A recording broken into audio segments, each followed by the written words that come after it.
নিশ্চিত হারের ম্যাচেও কিভাবে জয় ছিনিয়ে নিতে হয় সেটাই এবার দেখালেন মাহমুদুল্লাহ। শুরুটা শাহিন আফ্রিদিকে সঙ্গী করে, শেষটা ছিল ফাহিম আশরাফের তাণ্ডবে। বিপিএল এর উদ্বোধনী ম্যাচটা হলো ঠিক দর্শকদের মন মতো। এক ম্যাচেই প্রায় 400 রান, রাব্বির 94-এর বিপরীতে হারতে যাওয়া ম্যাচ একাই জিতিয়ে ফিরলেন মিস্টার ডিপেন্ডেবল।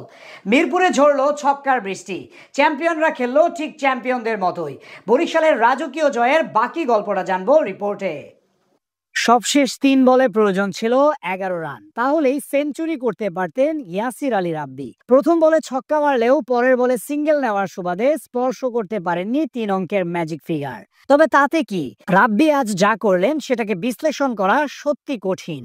অপেক্ষার প্রহর শেষ হয়ে ঘড়ির কাঁটায় দুপুর 1:30টা বাজতেই মাঠে গড়ায় বাংলাদেশ প্রিমিয়ার লিগের 11তম আসর। উদ্বোধনী ম্যাচে টুর্নামেন্টের সবচেয়ে শক্তিশালী দলের প্রতিপক্ষ তুলনামূলকভাবে আসরের সবার চেয়ে দুর্বল দল দুর্বার রাজশাহী। কিন্তু ফরম্যাটটা টি-20 বলে হয়তো সব হিসাব নিকাশের ব্যবধান গড়ে দেন ইয়াসির আলী রাব্বি ও আনামুল হক বিজয়। এদিন মিরপুরে টস জিতে আগে বল করার সিদ্ধান্ত নেন বরিশাল কাপ্তান তামিম ইকবাল।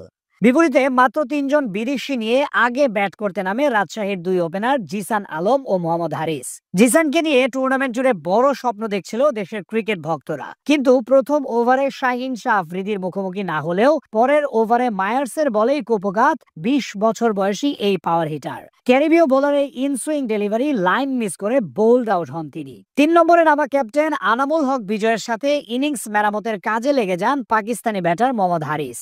শাহিন শাহ আফ্রিদির বলে একটি ছক্কা হাঁকালেও মাত্র 12 রান করে মায়ার্সের দ্বিতীয় শিকার হয়ে সাজঘরে ফিরেন তিনিও। পাওয়ার প্লেতে 2 উইকেট হারানো রাজশাহীর হাল ধরেন 2 দেশীয় ব্যাটার ইয়াসির আলী রাব্বি ও আনামুল হক বিজয়। দুজন মিলে শুরুর দিকে ধীর গতির হলেও সময়ের সাথে সাথে বরিশালের বোলারদের বিপক্ষে আগ্রাসী হতে থাকেন।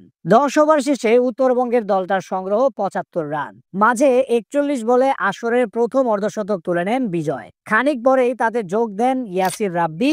এরপরে বিধ্বংসী রূপ ধারণ করেন দুজন। তারা 87 বলে করেছেন 140 রানের বড় জুটি। বিজয় 65 রানে ফিরলেও ইয়াসির রাব্বি ছিলেন অপরাজিত। তার 8 ছক্কা ও 7 চারে 94 রানের ইনিংসের উপর ভর করে 197 রানের পুঁজি পায় দুর্বার রাজশাহী।